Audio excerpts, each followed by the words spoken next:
Hello and welcome back to another Parts Factory Australia installation tutorial video. Guys, today we're back here on the Gold Coast working on this ZRE Toyota Corolla. Specifically, we're going to be swapping out the starter motor. Now, that's applicable from 07 to 13. Anything with the 2ZR engine in it, which is the sedan and the hatch, all going to be the same starter motor. They're a bit of a pain to get to, but with the help of this video, you're going to be able to do it. Guys, if you do need this part, don't forget anything that you see Parts Factory installing, we also sell. Click on the title of the video, the description will drop down. Order the part, get it delivered in your hand, bang, use this video, smack it in, and of course, save yourself some money. That's what we're all about here at Parts Factory, guys. Basically, teaching people how to do repairs themselves, to keep them out of the workshop, save themselves some money in the long run. Alrighty, guys. Yeah, let's jump into it.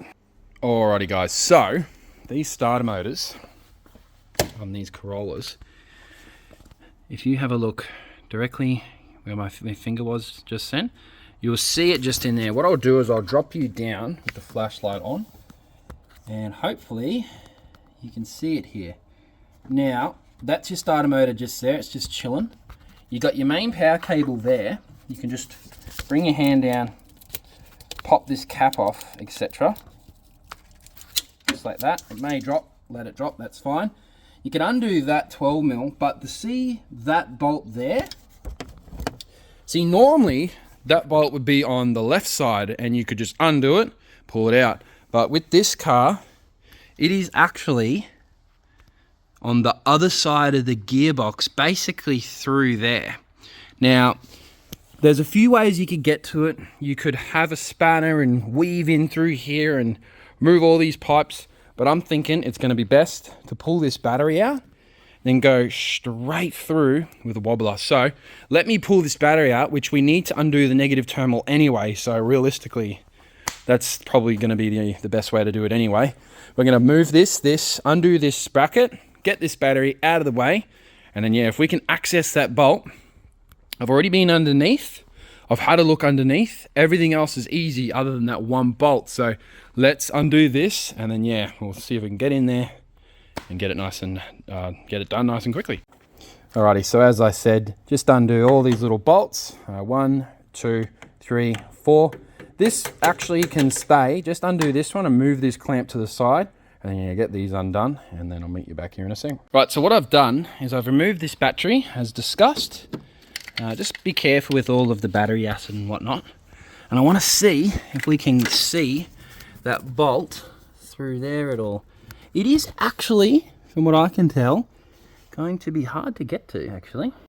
Right, so where I'm at the moment is I've removed the battery, but I had a look down there and there's realistically no possible way in this automatic car to get down there, just for a few different reasons. All those shifter cables and that oil cooler lines, they're all fixed in place. So what I've decided to do is actually I'm going to remove this air box, and that way I can get in through the top, and then yeah, I reckon we can get a spanner in there and get that bolt out. So let's give that a try, hey? Alrighty, so let's remove this engine cover just to give us a little bit more room. You could just stick it down on the floor. Now this air tube is the only real thing stopping us from going directly down. So you got a 10mm here. You got this little clamp, you can just press down, and you got a 10mm there, and we're going to pull that air hose off. 1, 2, they're just hose clamps basically, and you can literally just grab it, give it a wiggle, and it'll pop off like so. Just move it out of your way like that to the side, and then now we should be able to look straight down in there. I'll grab my torch, hopefully, yep, there it is down there. So this is probably the best way to do it. I'll get my little wrench out and see how we go, eh? Right, so a tool like this, a ratchet spanner with a wobble head, is probably the only way we're going to be able to get down in there and get that bolt off. Let's give it a try. Please work, because everything else has failed at this point. There you go, so we're in, we were in on there. So we're in on there again. Let's see if we can give it a turn. Yep, there you go. So it looks like this is the best way to do it, guys. So remove your air intake tube and get straight in there, undo that bolt. Right, so after a bit of struggle, guys, I've finally got this bolt out. It's been a bit of a mission. Try and get it all the way out, even if it falls. That way you're not having to get up and down in this car multiple times. Let's see if we can undo it by hand now. Yep. Okay. So once the top starter motor bolt is out, it actually feels like it doesn't want to come out of where it sits. If you have a look down there, that bolt is actually hitting on this dipstick tube for the auto transmission. So just leave it, which is actually not too bad at all. It is now time to get the power cable. You can see it down in there just chilling. So, but the best way to do that is to get under the car. So I'm going to jump under the car, undo that power cable, undo the bottom bolt, which is going to take like 2 minutes, and then this starter motor is actually out, which is bloody good news because it's been a mission up the top here. Alrighty guys, so it's now time to just grab a 12mm. I'm going to undo this main positive power cable. See if I can get it to focus for you. And it's just that one right there. So you can just go left, like so. I'll just crack it. Ow. And then yeah, you can just undo it like that. It's not really any rocket science to it, guys. You just pop that cap off like I told you at the beginning. And then yeah, it's literally just undo that positive power cable, like so. Put that bolt to the side. Pull the nut to the side. Pop that cable off like that. And then you got this little plug here. I'm yet to work out exactly how to pull it. Oh yeah, no, hang on. It might be one that's best to do at the end. I've had a few like that before. Let me just grab my 14. So see this 14mm bolt here? This is the final thing holding the starter motor on. Oh, being careful not to hit your hand or anything. Oh, there you go. A little rattle gun might do better at that, but it's going to be easier for you guys because you're not going to have to be filming every single thing you do.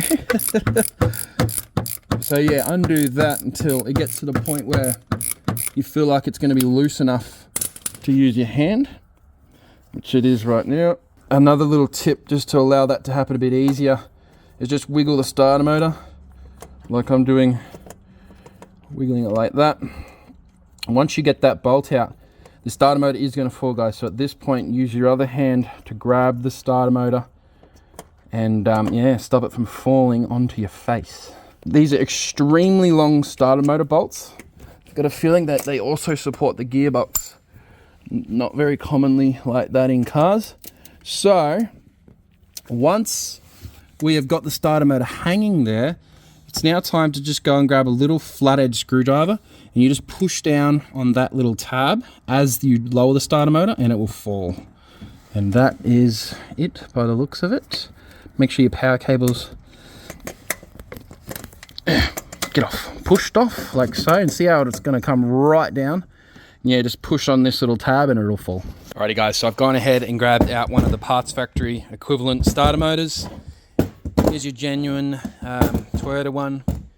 Being 09, I'd say that's never been replaced, so it did last quite a significantly long time. But our Parts Factory are OEM replica, and they are actually built equal or better quality. That's our motto here at Parts Factory, guys. And at the end of the day, it comes with a 3-year warranty, which is actually more than if you went and bought one of them. Ours comes with a bigger warranty. So just goes to show how confident we are in our product, guys. Right, let's throw it in. Alrighty guys, grab your new starter. Let's jump in back under.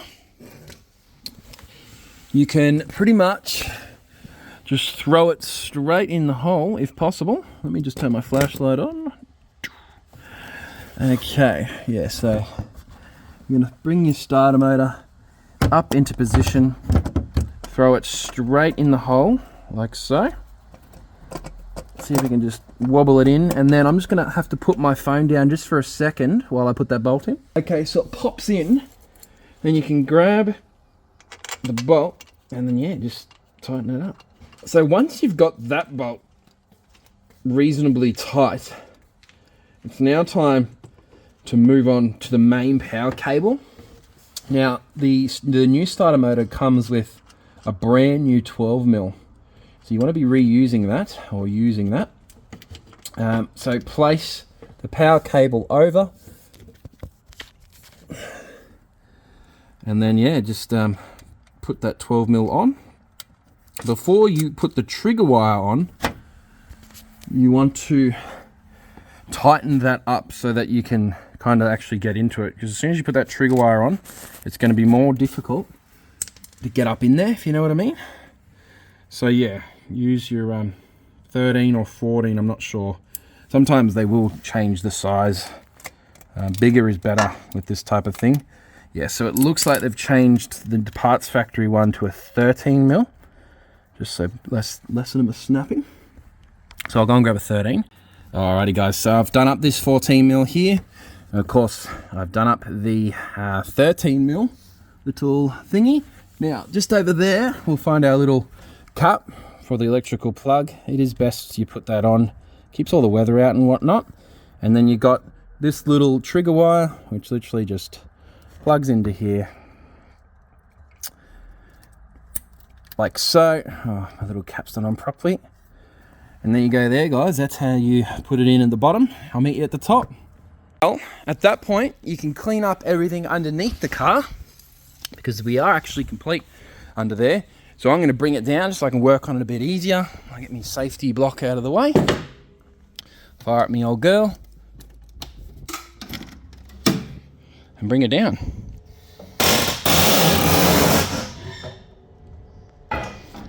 All done with that. And then yeah, as you guys can now imagine, it's time to put that 14mm in at the top, which, as we all remember, is still down in there. So you can go down with your hand, poke it through the hole, and cross your fingers it goes in nice and easy. Sometimes you will need a little wrench just to assist to start the thread, and then hopefully you'll be able to finish it with your hand. Alrighty guys, so I used my 14mm ratchet spanner, tighten up the bolt down there that we all know and love. And as you can imagine, it's now time to flip that intake tube over, put it in between, battery box back in, battery back in, and then yeah, fire it up and test out how our new starter motor goes. Alrighty, so I've put the airbox back in position, as you can see. And then obviously it's now time, so I'm doing all this with one hand, to tighten up these bolts. Bolty. So it doesn't need to be too tight. They really just hold it in position. And yeah, so once you've done that, you can then grab all your power cables and just move them to the side. Grab your battery clamp. See, it's like a 90-degree angle, and it basically just tucks in down there like that. So pre-tuck it like so, like that, and then you can grab your little whatever you would call this. It's almost like just like a plastic cover to separate the battery from the metal. Now you just grab your battery box or your battery, bring it up into place, and spin the clamp around into place, and then of course lining up that 10mm just there. You grab your 10mm, push down, and just line up it with this chassis. Once you've started it, then as you can imagine, the rest is going to be very straightforward. I'll just put my phone down for a second. And then of course, once you've got it all clamped up into place, and I've put the battery around the wrong way. Right, so I flip the battery around, put the negative on the right, positive on the left. And then of course, the last final thing you do is give it a start, confirm it's all working, and then go from there. So obviously you can come around, jump into your car. Here we go, first test with the new starter. Boom. First go. How's that, eh? Alrighty guys, so throw your engine cover back on. I'll meet you around the front. Alrighty guys, I trust everything's gone smoothly throwing your new starter motor in. I'm sure now you're very happy to hear that your car's back up and running again and everything's running smoothly. Guys, don't forget, if you can, give the video a thumbs up, subscribe to the channel. If you do need this part, you know where to find the link. And don't forget, my name's Lucas. Thanks for watching. I'll see you next time.